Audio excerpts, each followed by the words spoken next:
चकिया की डायन, एपिसोड 9।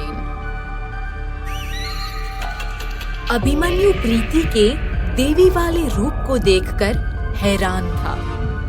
उसे नहीं समझ आ रहा था कि लोग उसे इतना क्यों मानते हैं, क्योंकि जो रूप उसने देखा था वो किसी चुड़ैल से कम नहीं था। दीनदयाल बलिया से सारे एविडेंस लेकर आया, लेकिन जब उनमें से एक एविडेंस पे अभिमन्यु की नजर पड़ी तो उसके होश उड़ गए। अभिमन्यु ने जैसे ही वो एविडेंस बैग खोला, उसकी आंखें फटी की फटी रह गई। दीनदयाल ने अभिमन्यु के चेहरे की तरफ नजर घुमाई तो उसे भी हैरानी हुई कि अभिमन्यु ने आखिर ऐसा क्या देख लिया। दीनदयाल ने उत्सुकतावश पूछा, क्या हुआ सर? आप ऐसे चौंके हुए क्यों हैं? अभिमन्यु ने अब एविडेंस बैग से 3 साड़ियां निकाली। दीनदयाल ने जब उन साड़ियों को देखा तो उसे भी एक धक्का सा लगा। उसका चेहरा भी अचंभे से भर गया और डर के मारे उसके रोंगटे खड़े हो गए। अभिमन्यु के हाथ में 3 चटक लाल रंग की साड़ियां थी और तीनों साड़ियां हूबहू एक ही जैसी थी। अभिमन्यु ये देख के दंग था। वो मन ही मन सोचने लगा, वही चटक लाल रंग, वही डिजाइन और वही कपड़ा। अभिमन्यु ये सब नोटिस करते हुए बोला, अजीब बात है, सारे मरे हुए लोगों को इस लाल साड़ी में लपेटा गया था, पर लाल साड़ी ही क्यों? दीनदयाल उन लाल साड़ियों को देखकर बहुत बेचैन हो गया था। अभिमन्यु ने एक नजर दीनदयाल को देखा और उसका चेहरा पढ़ लिया। इससे पहले कि दीनदयाल कुछ भी बोले, अभिमन्यु तुरंत बोला, अब ये मत कहना कि डायन ही लाल रंग पहनती है। उसी ने इन बेचारे लोगों को मारा है। मुझे डायन की बातें या उसकी कहानी जानने में कोई इंटरेस्ट नहीं। दीनदयाल कुछ नहीं बोला, लेकिन उसके चेहरे पर अभी भी एक डर सा छाया हुआ था और टकटकी लगाए उन साड़ियों को वो डर भरी निगाहों से देखे जा रहा था, मानो उसे साड़ी की जगह डायन दिख रही हो। अभिमन्यु उससे बोला, इन सब लाल साड़ियों को वापस एविडेंस बैग में रखो। दीनदयाल अभी भी उन लाल साड़ियों को डर भरी निगाह से देख रहा था। ये देख अभिमन्यु चिढ़ते हुए बोला, देख क्या रहे हो? इनको छूने से कुछ नहीं होगा तुम्हें। चलो रखो इन्हें अंदर। दीनदयाल को ऐसा लग रहा था जैसे अभी कोई इस साड़ी से निकलकर उस पर वार करेगा। दीनदयाल घबराते हुए बोला, सर, आप इन बातों में विश्वास नहीं करते, पर मैं करता हूँ। मुझे तो ये लाल साड़ी को हाथ लगाने में डर लगता है। आप क्यों नहीं रखते इन्हें एविडेंस बैग में? मुझसे क्यों करवा रहे हो? अभिमन्यु अभी सख्त आवाज में बोला, मैं आज तुम्हारे इस डायन वाले डर को दूर भगा के ही रहूंगा। चलो शाबाश, रखो इन्हें बैग में। दीनदयाल कांपते हुए आगे बढ़ा और जैसे ही उसने लाल साड़ी उठाई, अचानक से एक चीख बाहर से सुनाई दी। दीनदयाल के पूरे शरीर में सिहरन दौड़ गई और उसके हाथ से वो लाल साड़ी छूट के नीचे गिर गई। वो बुरी तरह से कांपने लगा। वो लड़खड़ाती आवाज में बोला, आप मानो या ना मानो, डायन होती है। अभिमन्यु दौड़कर खिड़की के पास गया और देखा कि दूर बाहर कुछ लोग एक तरफ भाग रहे हैं। अभिमन्यु को वो घातक बरगद का पेड़ नजर आया। अभिमन्यु गंभीर होकर बोला, लगता है कुछ हुआ है। जल्दी चलो। अभिमन्यु अपने कमरे से तेजी से बाहर भागा। दीनदयाल बुरी तरह से घबरा गया था। उसकी नजर गिरी हुई साड़ी पर पड़ी और एक पल के लिए उसे ऐसा लगा जैसे उस साड़ी में उसकी लाश लिपटी हुई पड़ी हो। डर के मारे उसका खून सूख गया और बिना वक्त गवाए अगले ही पल वो भी अभिमन्यु के पीछे भागा। रात के 11 बज गए थे जब अभिमन्यु और दीनदयाल मौकाए वारदात पर पहुंचे। उस जगह एक सुनसान सा खेत था जो कुछ पेड़ से घिरा हुआ था। खेत के पास 2-4 लोग मशाले, लालटेन लिए घबराए हुए खड़े थे। अभिमन्यु और दीनदयाल ने लोगों को वहां से हटाया और खेत में आगे बढ़ गए। थोड़ी दूर आगे उन्होंने जो देखा वो बिल्कुल भयानक सा था। ये देखकर उन दोनों के होश उड़ गए। सामने एक पेड़ के पास एक लाश पड़ी थी जो ठीक ऐसी ही लाल साड़ी में लिपटी हुई थी जिसे अभी अभिमन्यु घर पे देख कर आया था। मरा हुआ आदमी 58 के आसपास का था। पिछली मिली लाशों की तरह इस लाश की आंखें नोच ली गई थी और गला बुरी तरीके से काट दिया गया था। लाश के पास कुछ अजीब सी चीजें भी दिखाई दी। वही काला जादू का सामान, तंत्र मंत्र की चीजें, सिंदूर की डिब्बी, लाल चूड़ियां और एक कटा हुआ नींबू। अभिमन्यु हैरानी से ये सब देख रहा था। दीनदयाल को ये सब देखकर एक धक्का सा लगा। उसका पूरा शरीर कांप रहा था, लेकिन किसी तरह उसने खुद को संभाला हुआ था। अभिमन्यु ने दीनदयाल से कहा, फिर वही लाल साड़ी, वही डिजाइन और वही कपड़ा और ये काला जादू का सामान। मेरी तो कुछ समझ में नहीं आता कि कातिल बताना क्या चाहता है। क्या है ये लाल साड़ी का राज? क्यों कर रहा है ये सब? दीनदयाल डरा हुआ सा अभिमन्यु की तरफ देखने लगा और कांपती हुई आवाज में बोला, सर, मेरी बात समझने की कोशिश कीजिए। पहले भी बोल चुका हूँ, इसका एक ही मतलब है, ये कोई आम कत्ल नहीं है सर, ये काम उसी का है। अभिमन्यु दीनदयाल की बातों पर बिल्कुल ध्यान ना देते हुए आगे बढ़कर कुछ छानबीन करने लगा। वो जमीन पर कुछ बड़े करीब से देखने की कोशिश करने लगा। तभी उसे कुछ नजर आया। उसने तुरंत ही नीचे झुककर अपने मोबाइल की टॉर्च लाइट ऑन की और उसकी रोशनी में जमीन पर बड़े ध्यान से देखने लगा। जमीन पर कुछ घसीटने के निशान थे, जैसे किसी को घसीटते हुए एक तरफ ले जाया गया हो। अभिमन्यु उन निशानों को फॉलो करने लगा और उसने देखा कि वो निशान सीधे लाश के पास ले जा रहे थे। अभिमन्यु दीनदयाल को ये दिखाते हुए बोला, कातिल ने इसे वहां मारा, फिर घसीटते हुए यहाँ लाकर रखा और फिर ये सब सामान फैलाया होगा। डर से सुन्न पड़ा दीनदयाल ये सब गौर से सुन रहा था, लेकिन अभी भी वो थोड़ा घबराया हुआ था। अभिमन्यु अब एक बार फिर वहां गया जहां से लाश को घसीटा गया था। वो वहां कुछ ढूंढने लगा। दीनदयाल उसके पीछे ही था। अभिमन्यु को अब टॉर्च की लाइट में एक पेड़ के तने पर कुछ नजर आया।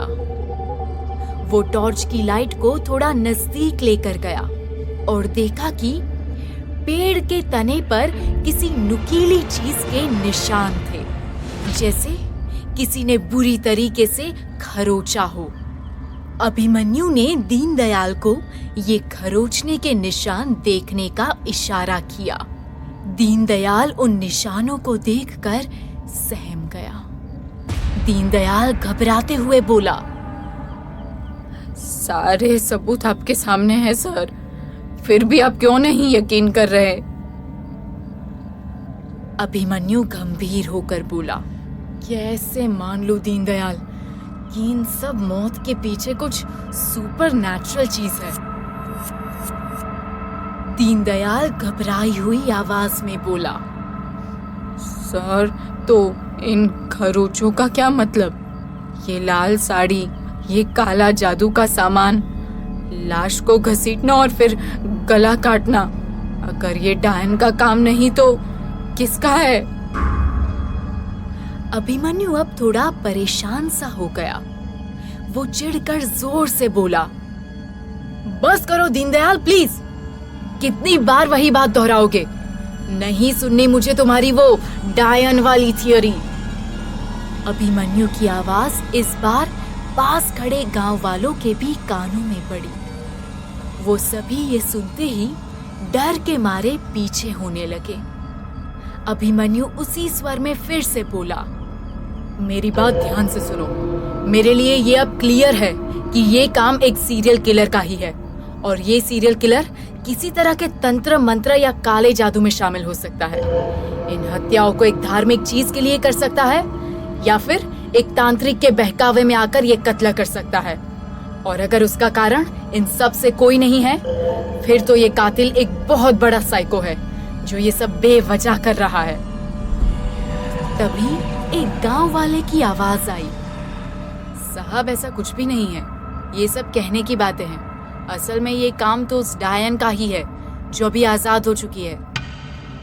तभी उसके बगल वाले इंसान ने उसे कोहनी मारकर चुप कराया और डर को घोटते हुए आंखों आंखों में उसे समझाया कि इतनी रात डायन का नाम लेना भी जानलेवा हो सकता है। अभिमन्यु उसकी बातों को नजरअंदाज करते हुए बोला, मैं अभी टीआई दशरथ को फोन करके एम्बुलेंस मंगवाता हूँ, तुम फॉरेंसिक टीम को अलर्ट कर दो। कल आकर वो मौका वारदात पर फिंगरप्रिंट्स चेक करें। दीनदयाल तुरंत ही फॉरेंसिक को फोन लगाने लगा और अभिमन्यु टीआई दशरथ को। कुछ गांव वाले अभी भी वहीं कुछ दूर खड़े थे। उनके मन में तरह तरह के सैकड़ों सवाल चल रहे थे। अभिमन्यु दशरथ से बात करके उन गांव वालों के पास आया। गांव वाले उसे अजीब तरीके से देख रहे थे, जैसे डायन की बात पे भरोसा न दिखा के अभिमन्यु ने कोई बहुत बड़ा अपराध कर दिया हो। अभिमन्यु ने उनके पास आकर सवाल करते हुए कहा, ऐसे क्यों देख रहे हो? एक गांव वाला थोड़ा आगे आते हुए बोला, कहानियां भी सच होती है साहब, पर आप शहर के लोगों को क्या पता। तभी एक दूसरा गांव वाला बोला, ये सब उस मनहूस दिन की वजह से हुआ है। ये सुन अभिमन्यु ने चौंकते हुए पूछा, कौन सा मनहूस दिन? गांव वाला बोला, जिस दिन उस बरगद के पेड़ के धागे काटे गए थे। अभिमन्यु व्यंग करते हुए बोला, तो उससे क्या हुआ? तुम्हारी डायन आजाद हो गई क्या? ये सुन गांव वाले डर और हैरानी से अभिमन्यु की तरफ देखने लगे और मानो पल भर के लिए ऐसा लगा कि उस पेड़ से कोई अभिमन्यु को देख रहा है। फिर एक गांव वाला नाराज स्वर में बोला, आप नहीं मानते तो ठीक है, पर मजाक मत बनाइए। एक दिन आप भी पछताएंगे। ये डायन का ही काम है और वो किसी को नहीं छोड़ेगी। अभिमन्यु ने कुछ देर सोचा, फिर बोला, ठीक है, एक बार के लिए मान लेता हूँ कि डायन होती है, और ये भी मान लेता हूँ जब से उस बरगद के पेड़ का धागा टूटा है तब से डायन आजाद हो गई है। लेकिन आप लोग मुझे ये बताओ, वो डायन लोगों को मार क्यों रही है? क्या चाहती है वो? ये सुनकर गांव वालों को जैसे सांप सूंघ गया। वो सब एकदम चुप हो गए। अभिमन्यु को उनकी चुप्पी पर गुस्सा आ गया और वो ऊंचे स्वर में बोला, ये अच्छा है, जब कोई तुम लोगों से सवाल करे तो तुम सबको सांप सूंघ जाता है। कोई कुछ बोलता नहीं, क्यों? जवाब दो। क्यों डायन लोगों को मारकर उनकी लाश को लाल साड़ी में लपेटती है? अभिमन्यु के लाख पूछने के बावजूद भी उसे कोई जवाब नहीं मिला। जो मिला वो थी एक अजीब सी खामोशी और डर, जो इन गांव वालों के चेहरे पर साफ दिखाई दे रहा था। तभी उस खामोशी को चीरती हुई एम्बुलेंस की आवाज सुनाई दी। कुछ ही पलों में एम्बुलेंस वहां आकर रुकी। अभिमन्यु ने जल्दी से उस लाश को दीनदयाल की मदद से एम्बुलेंस में डाला और एम्बुलेंस लाश को लेकर वहां से चली गई। गांव वाले ये सब देखते रहे। अब अभिमन्यु की नजर मौकाए वारदात पर एक बार फिर पड़ी और उसको कुछ सूझा। वो दीनदयाल से बोला, दीनदयाल, गांव वालों की मदद से इस एरिया को घेरना पड़ेगा, नहीं तो सुबह तक अगर किसी ने यहाँ छेड़खानी कर दी तो पंगा हो जाएगा। दीनदयाल गांव वालों के पास मदद के लिए गया, पर गांव वालों ने किसी भी मदद से साफ मना कर दिया। उनमें से एक गांव वाला बोला, वहां जाएंगे तो डायन का साया हम पर भी पड़ेगा और हम नहीं चाहते हम इस जगह पर कुछ छेड़खानी करें। तभी एक बच्चे की चिल्लाने की आवाज आई, बाबा, बाबा।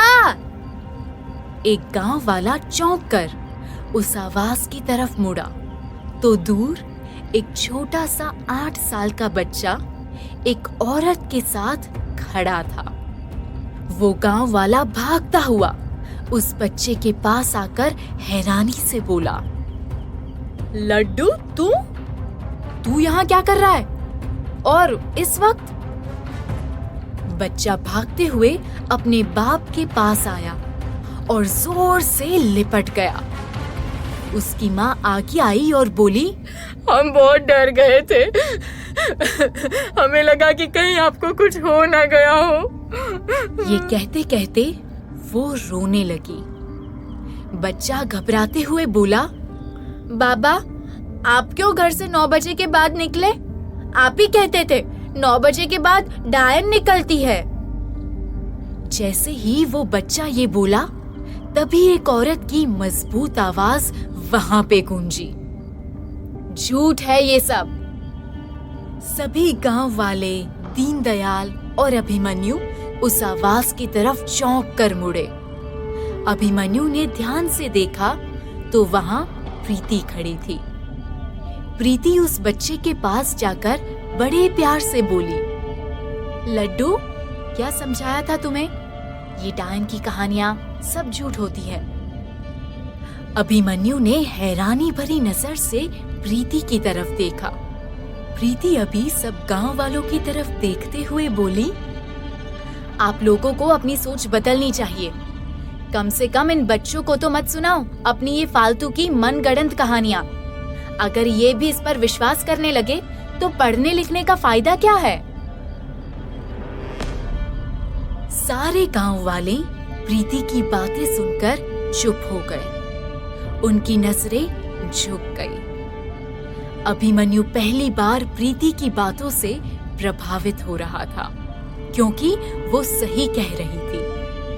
अभिमन्यु भी बीच में ही बोल पड़ा, बिल्कुल सही कह रही है मास्टरनी जी। प्रीति और अभिमन्यु ने एक दूसरे को देखा। दोनों एक दूसरे को ऐसे घूरने लगे जैसे कोई पुराने दुश्मन हो। अभिमन्यु मन ही मन सोचने लगा, ये चुड़ैल जैसी भी है, लोगों की सोच बदलने की कोशिश तो कर रही है। अभिमन्यु को पहली बार लगा कि इस लड़ाई में वो अकेला नहीं है। उसने थोड़ी उम्मीद के साथ प्रीति को देखा, पर प्रीति उसे घूरते हुए वहां से निकल गई।